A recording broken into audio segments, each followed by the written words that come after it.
जय हिंद दोस्तों, इससे पिछले वीडियो में आपने देखा कि आपकी OROP 1 से यानी 1 जुलाई 2014 के बाद 1 जनवरी 2016 में कितनी पेंशन बढ़ी थी।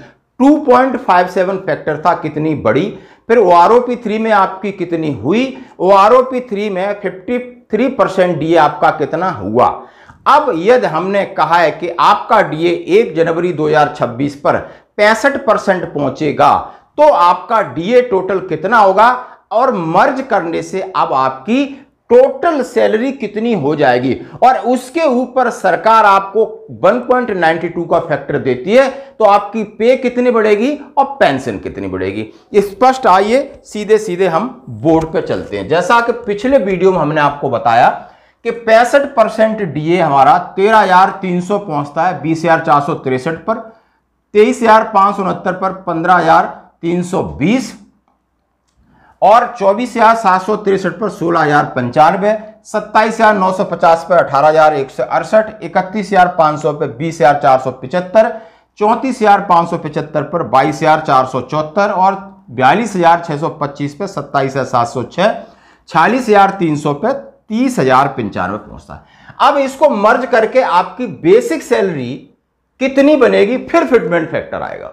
अब 33,763 यानी जो आपकी सैलरी 20,463 थी वो 33,763 पे पहुंचती है। जो सैलरी नायब की 23,569 थी वो 38,889 पे पहुंचती है।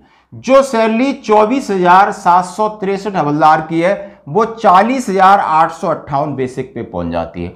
नायब सूबेदार 27,950 से 46,118 पे पहुंचती है। सूबेदार 31,500 वाली 51,975 पर पहुंचती है। SM 34,575 वाला 57,049 पे पहुंचता है। लेफ्टिनेंट 42,625 वाला 70,331 पे पहुंचता है और कैप्टन 46,300 वाला 76,395 पे पहुंच जाता है। ये सरकार ने नहीं बढ़ाया है, ये आपका ऑटोमेटिक यहां पहुंच गया है और ये मर्ज हुआ। ये इतने पर आप पहुंच जाओगे। इसके लिए सरकार ने अभी तक कोई मेहरबानी नहीं की है, कोई भी मेहरबानी सरकार ने नहीं की। अब सरकार जो मेहरबानी करने जा रही है उसकी बात एक्वायर्ड फॉर्मूला के हिसाब से, जैसा उसके लिए कहा गया है कि पूरा एक फैमिली का सर्वे होता है और सर्वे में उसका जितने खाने पीने रहने फहने एजुकेशन सारी चीज वर्कआउट की जाती है। वर्कआउट करने के बाद पिछले 10 साल में कितनी महंगाई बढ़ी है और उसकी पे पेंशन में कितनी बढ़ोतरी होनी चाहिए। अब इस तरह कैलकुलेशन लगाया जा रहा है कि 1.92 होगा। अब 1.92, अब ये कितना होगा, ये 1.65 का फैक्टर तो हो गया है। यहां तक ये जो फैक्टर है 1.65 का, आप नहीं 1.65 से गुणा कर दो। 20,463 इंटू 1.65 ये वैल्यू निकल के आएगी। 23,569 इंटू 1.65 3889 निकल के आएगा। 24,763 गुणा 1.65 40,858 बढ़ के आएगा। इसी तरह मतलब ये जो फिटमेंट फैक्टर 1.65 तो ऑलरेडी आ गया।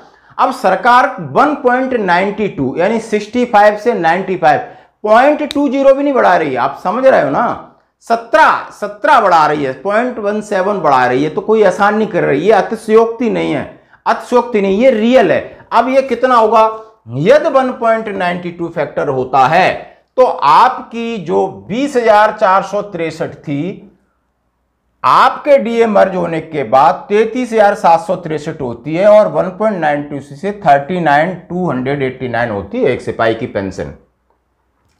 ये बिल्कुल रिलायबल है और ये नायक है 23,569 से DA मर्ज करने के बाद 38,889 जो कि 45,252 पे होती है 1.92 फैक्टर से। इसी तरह हवलदार 24,763 की बढ़कर के 47,545, नायब सूबेदार 27,950 से बढ़कर के 53,664, सूबेदार 31,500 से बढ़कर के 60,480, SM 34,575 से बढ़कर 66,384, लेफ्टिनेंट 42,625 से बढ़कर के 81,840 और कैप्टन 46,300 से बढ़कर 88,896 और DA होगा 0%। ये है दोस्तों आंकड़ा। अब बात करने वाले होंगे जो सर्विंग सोल्जर है वो क्या सोच रहे होंगे, उनका भी सेम है कि जो उस समय बेसिक ले रहे हैं उनका भी 65% डीए उसमें ऐड होगा और बेसिक पे से सीधा 1.92 गुणा करें, एमएसपी से 1.92 गुणा करें और दोनों का टोटल करें, वो आपकी बेसिक पे होगी दोस्तों। और इसी के हिसाब से बड़ा फायदा ये होगा सर्विंग पर्सन को कि जब आप समझ लो ये डबल हो गई, ये 39,000 है, 80,000 के आसपास टोट पहुंचेगी, नायक है 45-90,000 के आसपास पहुंचोगी और आप समझते हो 94 के पास हवलदार पहुंचेगा और नायब सूबेदार 1,06,000 और सूबेदार 1,20,000 के पास और सूबेदार मेजर लगभग आप समझ सकते हो 1,32,000 और 1,60,000 और 1,00,000 आप समझ सकते हो 70-75 के बाद कैप्टन ये टोटल पहुंचेगा। ये कोई बड़ी बात नहीं है, ये बिल्कुल आसान बात है और ये आपका पूरा एंटाइटलमेंट है। इसी तरीके से बनेगा दोस्तों। नहीं आप एक एक चीज, यदि आपका इसमें किसी का कोई सवाल है तो आप जरूर हमसे पूछ सकते हो। फिर बताना चाहता हूं मैं, सिपाही पे लेवल 3 में आता है, नायक पे लेवल 4 में, हवलदार पे लेवल 5 में, नायब सूबेदार पे लेवल 6 में, सूबेदार पे लेवल 7 में, एसएम पे लेवल 8, लेफ्टिनेंट। क्योंकि अब ये पूरा केंद्रीय कर्मचारियों का है तो पे लेवल पर स्ट्रक्चर होगा। पे लेवल आपको अपना समझना चाहिए। और मैं कह रहा हूं यदि 6,665 से बढ़कर 17,129 हो सकती है तो 20,463 से बढ़कर 39,289 हो सकती है। यदि नायक की 7,170 से बढ़कर के 7th पे सीपीसी में 18,427 हो सकती है तो 23,570 से बढ़कर 45,000 क्यों नहीं हो सकती। हवलदार की 7,808 से बढ़कर 20,067 हो सकती है तो 24,763 वाली 47,545 क्यों नहीं हो सकती है। नायब सूबेदार की 10,405 से 26,741 हो सकती है तो 27,950 वाली 53,664 क्यों नहीं हो सकती है। सूबेदार पे लेवल 7 12,690 से 32,613 पे पहुंच सकता है तो 31,500 वाला 60,480 पे पहुंचेगा। एसएम 13,045 वाला 33,526 पे पहुंच चुका है तो 34,575 वाला 66,384 पे क्यों नहीं पहुंचेगा। लेफ्टिनेंट 16,090 वाला 41,351 पहुंचा है तो 42,625 वाला 81,840 पर पहुंचेगा। कैप्टन 17,010 से 43,716 हो सकती है तो क्या 46,000 से 88,890 नहीं हो सकती।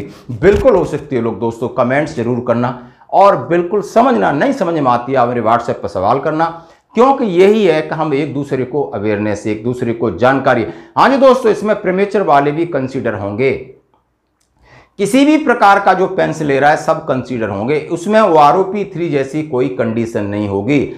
कब के रिटायरी हैं कब के नहीं है सब शामिल होंगे। यानी ये होगा, यानी जिसका भी होगा वो दिसंबर 2025 के बाद इससे जितने आए रिटायरीज हैं उनकी पे और उनकी पेंशन सब शामिल की जाएगी। धन्यवाद।